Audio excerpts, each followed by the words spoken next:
आपका ऐसा कोई कारखाना नहीं जो पब्लिक सेक्टर नहीं, जो हथियार बनाने का और चीजें बनाने का एक भी नहीं। आपने सिर्फ झूठ की कारखाने बनाए, लेकिन पब्लिक सेक्टर आपने नहीं। और वही पब्लिक सेक्टर की कहानी आप यहाँ बताए, HAL, PL जो हमने बनाया था।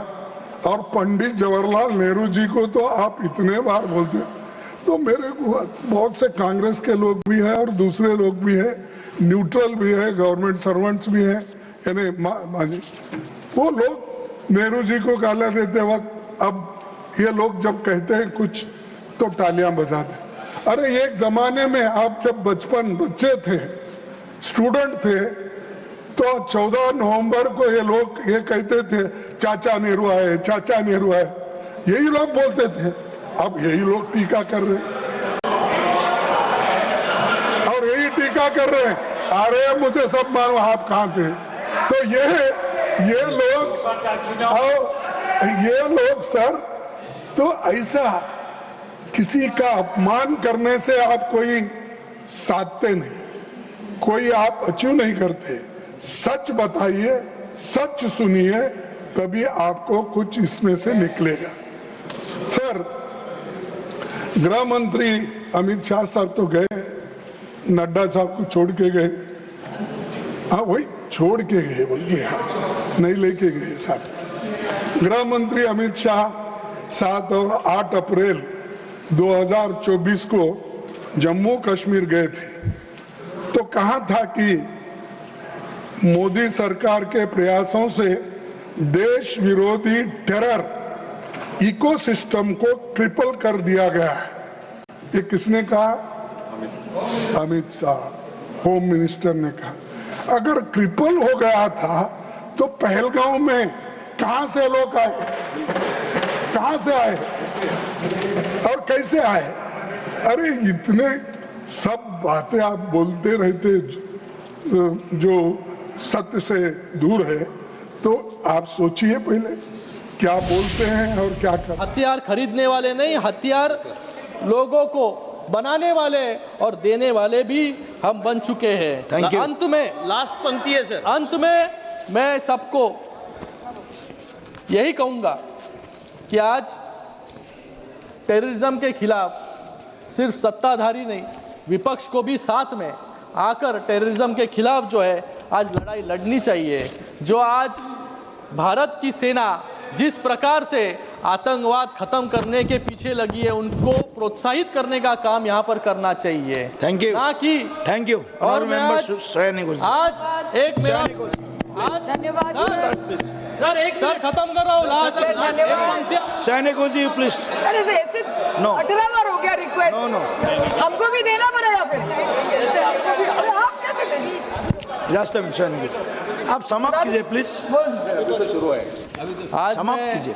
हमारे जवानों को अभिनंदन भी करता हूँ और उनके लिए एक कुछ पंक्तियां भी यहाँ पर बोलना चाहूँगा और मेरा भाषण। लीडर ऑफ हाउस मानी, leader of house, yes sir, जिसका मुझे आज तक जवाब नहीं मिला। सर आपके उत्तर में बोलो, आपके उत्तर में बोलो। अरे नहीं सर, नहीं नहीं, आई एम नॉट ऑनरेबल। मेरे साथ हमेशा लीडर ऑफ द ऑपोजिशन, नहीं पहले भी ऐसा धोखा हुआ, अभी भी वेरी सीरियस चार्ज। नहीं, ऑनरेबल प्राइम मिनिस्टर, नहीं authenticate please, that has to be authenticated please, otherwise this should be expunged. अरे मेरे पास जो मालूमात है मैं रख रहा हूँ, आप उसको डिनाई कर दिए। मुझे sir, only factual things will go on the record. Only factual things will go on the record. Please take your seat. Please take your seat.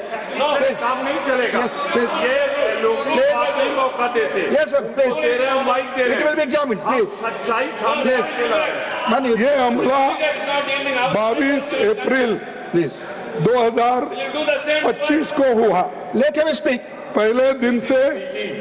पहले दिन से ही विपक्ष ने संसद का स्पेशल सेशन बुलाने की मांग की थी। आपने नकारा। और आपने नकार कर ये कहा समय आने पर उसका उत्तर देंगे, और फिर बाद में आप लोग इस तरह से आज पेश हो रहे हैं कि जो कुछ हमने किया देरी से भी किया तो बहुत अच्छा किया, ये बोल रहे हैं। तो ये सर, मैंने और लोकसभा में नेता प्रतिपक्ष राहुल गांधी जी ने प्रधानमंत्री को पत्र लिखकर विशेष सत्र बुलाने का मांग किया, लेकिन हमने इस पत्र का कोई जवाब आया ना, कोई हमको मालूमात हुआ, कोई टेलीफोन भी नहीं किया कि ये नहीं हो सकता, आगे देखेंगे, कुछ नहीं। तो वो सिर्फ हमारे जो भी लेटर्स जाते हैं, हमारे जो पत्र जाते हैं, वो वेस्ट बॉक्स में फेंक देते हैं, देखते भी नहीं।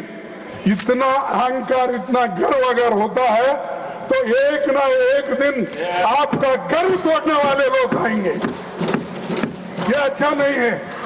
आपको लिखने के एक सेंटेंस, दो सेंटेंस लिखने की फुर्सत नहीं है, लोगों के गले पड़ने की फुर्सत है।